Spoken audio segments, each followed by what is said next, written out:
Well, hi, Stephen. Hello there. My first question, who was Sir Tarkin Underspoon?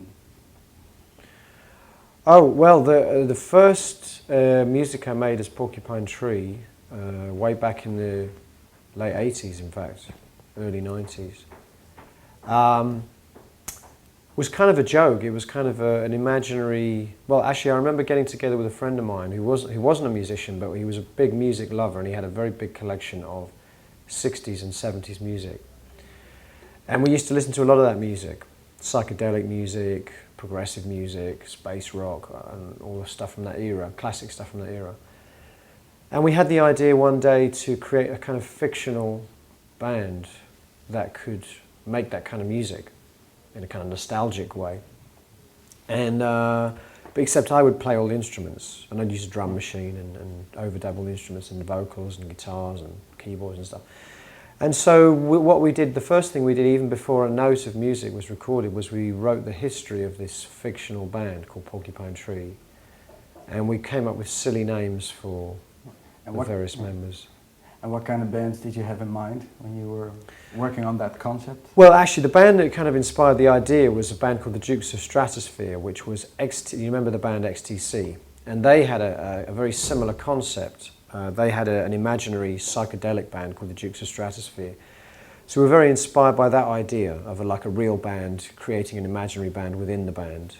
Sgt. Pepper's Lonely Hearts Club Band. Sgt. Pepper's Lonely Hearts Club Band, Yeah. exactly, yes, being another great example, yeah. And you know, the kind of bands that we were listening to, and originally I was creating pastiches of these bands as the music. Bands like Gong, Hawkwind, Soft Machine. I remember we did a pastiche of a Soft Machine track.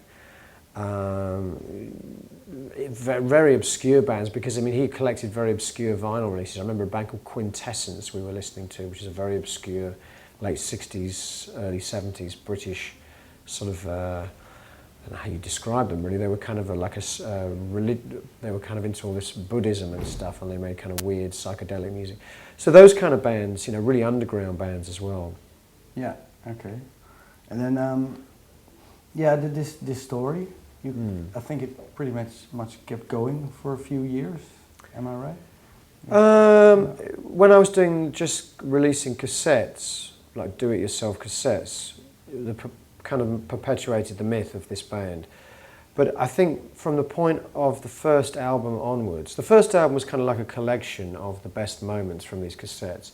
But after that, I realized that actually there was a great opportunity here to do something very contemporary with a lot of the same inspirations. And actually what became very interesting was taking a lot of those 60s and 70s influences and combining them with what at the time was happening in ambient dub, bands like The Orb and Future Sound of London. And so I made this long 30-minute single called Voyage 34, and that was kind of the first step into doing something more contemporary. And I don't think Porcupine Tree could have existed beyond one album. I mean, it was just a one-off album as a kind of nostalgic joke. Yeah. I think it would have stopped there, you know. Yeah. But at the moment I realised that actually there was potential here to do something quite special and quite contemporary with these influences. That's when the joke kind of stopped, and it became Stephen Wilson trying to create something, you know, a bit more contemporary. Yeah. Now I was thinking because when I read about you, I had the idea that wasn't the days of the cassettes and the first album a bit of a strange time, that people who came to see you, they read that story, and you know, did they know what to expect? I don't think they did, because the very first time we played live wasn't until about 4 or 5 years later, after I started the very first cassette. We first played live in December '93, and by then there'd been 2 albums and the Voyage 34 single released.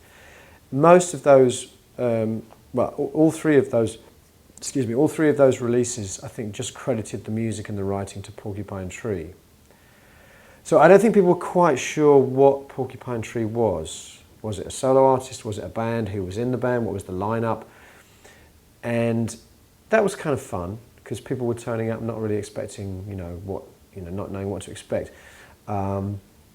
But by that time, I'd put together a 4-piece band from people I'd worked with and people I knew and people I trusted to play the existing music. But up until that point, all the recording was solo recording. In fact, even after that, it continued to be solo recording for one more record. Yeah. Yeah. Okay.